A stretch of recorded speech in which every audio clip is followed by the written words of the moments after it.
Hey, what's up guys? J'espère que vous allez toutes et tous très bien. Après 2 semaines d'absence, je suis très contente d'être de retour. Alors à la base, j'avais prévu plein de vidéos sur différents films notamment, mais j'ai pas eu le temps, vous m'excuserez. J'essaierai de rattraper ça d'une façon ou d'une autre, notamment sur The French Dispatch et Last Night in Soho, dont je voulais vraiment parler sur cette chaîne. En tout cas, aujourd'hui, je viens pour vous parler du nouveau film de Ridley Scott. Je sais pas si on dit Ridley ou Ridley, mais je vois beaucoup de gens dire Ridley, donc je vais dire Ridley. House of Gucci, film que je suis allée voir le jour de sa sortie, donc le mercredi 24 novembre 2021. Il dure 2h37, c'est un film biopic dramatique. En tête d'affiche, nous allons notamment retrouver Lady Gaga, Adam Driver, Jared Leto ou encore Al Pacino, donc vraiment des grosses têtes de très bons acteurs. Comme je l'ai dit, c'est un biopic, et c'est un biopic de la famille Gucci, qui a notamment créé la très grande marque de luxe que vous connaissez sûrement tous, se nommant également Gucci. On revient notamment sur l'assassinat qui a réellement eu lieu de Maurizio Gucci, qui est joué par Adam Driver dans le film, qui a eu lieu le 27 mars 1995. C'est le petit-fils héritier de Guccio Gucci, le fondateur de la célèbre marque italienne, et sa future ex-femme, qui est jouée par Lady Gaga, Patrizia Reggiani, a commandité son meurtre afin de toucher la part d'héritage qui lui revenait avant que Maurizio se remarie avec Paola Franchi, qui est notamment jouée par notre Camille Cotin nationale. Alors ce film, il a eu pas mal de promotions, je savais depuis un petit moment déjà qu'il sortait, je voyais beaucoup de pubs, quand j'allais au cinéma je voyais la bande-annonce, et en plus le casting m'intriguait énormément, parce qu'il n'y a que des grosses têtes, hein, très clairement qu'on se le dise, donc quand tu vois un casting comme ça, t'as normalement très envie de voir le film. Et puis moi en plus, l'histoire de la famille Gucci, je ne la connaissais absolument pas, donc vraiment pourquoi pas. Je me suis dit allez go, on va voir tout ça. Alors je n'étais pas particulièrement hypée, je n'avais pas forcément super hâte, mais j'avais très envie de le voir, quoi, voir ce que ça donnerait. Et je suis sortie de la salle mitigée, vraiment perplexe, et je vais vous expliquer pourquoi. Alors pour commencer, le film il est assez long. Alors il dure 2h37, et petit message aux réalisateurs et réalisatrices, arrêtez. Non, je rigole. En vrai, quand le film est bien, quand le film me tient assez en haleine, ça ne me dérange pas. Mais il faut vraiment que le truc me sollicite à fond les bananes, mais vraiment. Et c'est vrai que House of Gucci, par moment, je n'ai pas eu cette sollicitation. J'ai été... En fait, c'est un film qui est... ah oui, je le dis direct... Il n'y a pas beaucoup d'action, mais c'est pas vraiment mon problème. Moi, quand je vais voir un film, j'attends pas qu'il ait de l'action. Parce que par exemple, les films qui souvent me touchent le plus sont les films les plus, on va dire, calmes, les moins turbulents, on va dire, en termes d'action, les plus posés. Donc c'est vraiment pas une question de ça, mais... Le film, j'ai eu l'impression qu'il ne décollait jamais vraiment, qu'il ne démarrait jamais vraiment. Alors bien sûr qu'il y a plein d'événements qui font que, il y a forcément de l'action, et puis l'histoire avance, bien évidemment.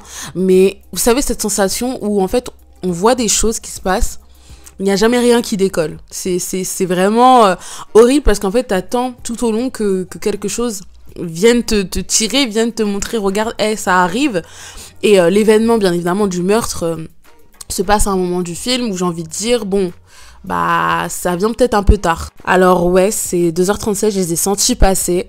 C'était pas un calvaire, mais à plusieurs fois, je me suis bien mise très à l'aise sur mon siège. Et souvent, c'est quand je suis pas à fond dans un film, donc voilà.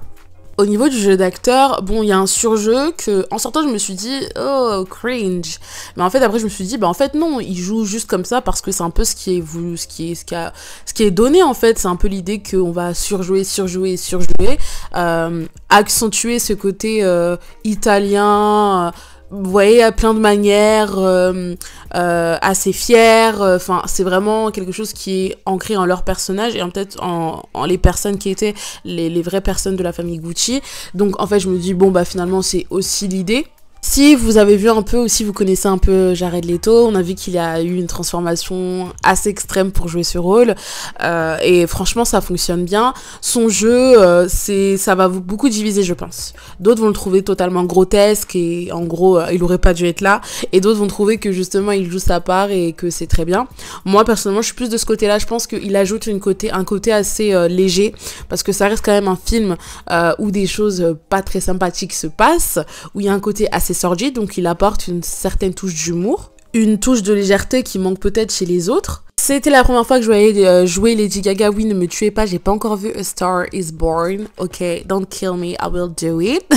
Mais franchement, j'ai été convaincue. Elle aussi, pareil, je suis sortie en me disant que je trouvais que des fois c'était mal joué, genre vraiment grotesque. Et après, je me suis dit, mais en fait, non, c'est justement peut-être le personnage de Patricia qui est comme ça, qui fait semblant de pleurer. Et c'est vraiment justement le jeu d'acteur en question. Elle, comme c'était une femme qui avait des émotions, qui était un peu haute en couleur, bref, c'était un personnage finalement. Bah quand par exemple Lady Gaga fait semblant de pleurer et tu vois que les larmes on les a posées 2 secondes avant avec je ne sais quel truc, bah en fait tu te dis mais ça sent le fake, genre qu'est-ce qu'elle nous fait là?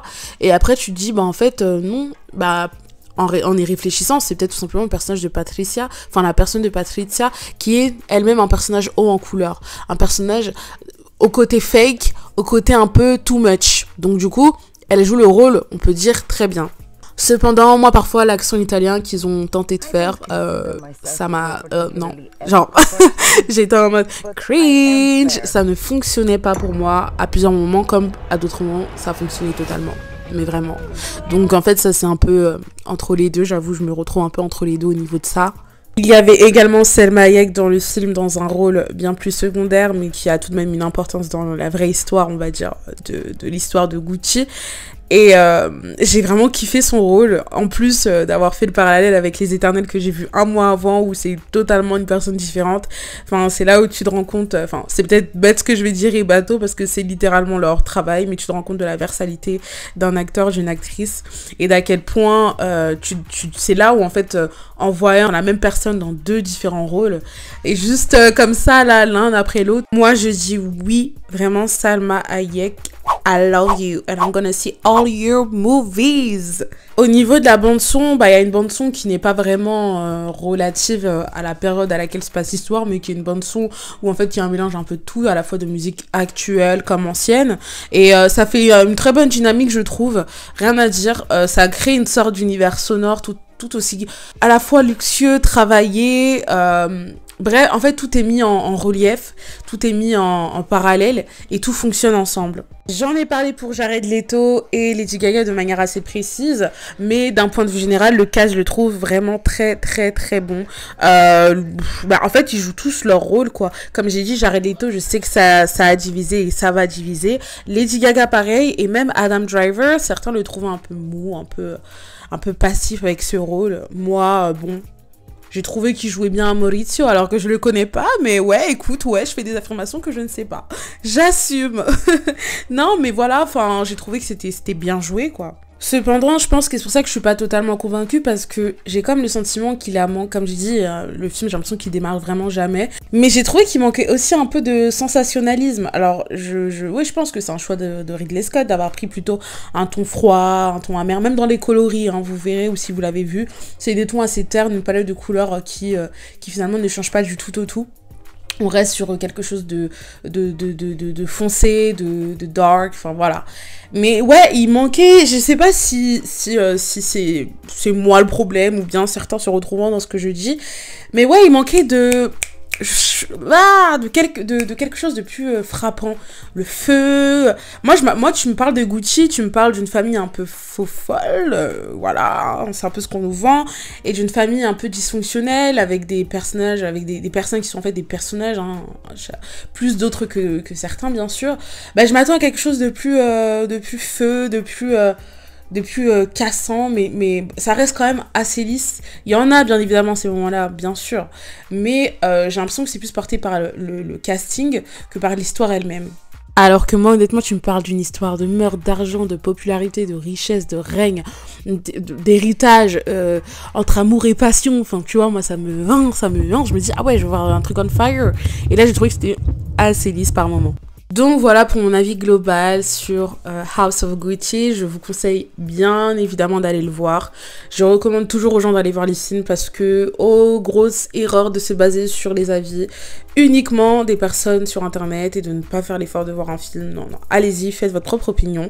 Mais cependant, ça me fait penser à Ridley Scott qui disait que si The Last Duel, donc le dernier duel, le film qui est sorti en salle en France en octobre il me semble, n'avait pas fait beaucoup d'entrées, c'est parce que les millennials, donc les millénaires, enfin les enfants, les personnes nées après 2000, la période 2000, ne s'intéressent que à ce qu'on leur dit sur leur téléphone. Mais moi je pense plutôt que c'est parce que il y a une promo qui a été beaucoup plus importante sur House of Gucci avec des acteurs qui peut-être étaient plus attendus à l'écran, avec une promo beaucoup plus importante, et je pense que ce film fonctionnera tout de même, fera un nombre d'entrées assez intéressant. La vidéo sortira, le film sera sorti il y a à peine 4-5 jours, donc franchement on attend de voir, mais je pense que c'est plutôt bien parti et franchement tant mieux, parce que c'est pas non plus un film à jeter, non. Donc voilà, c'était tout pour moi. Je voulais juste aussi vous dire, je suis vraiment désolée pour les prochaines semaines, parce que j'ai mes partiels qui vont débuter très prochainement. Je vous promets par contre des vidéos sur Spider-Man No Way Home. Enfin, si vous me connaissez là, vous savez très bien que c'est impossible en fait que je ne parle pas de ça, ce n'est pas possible.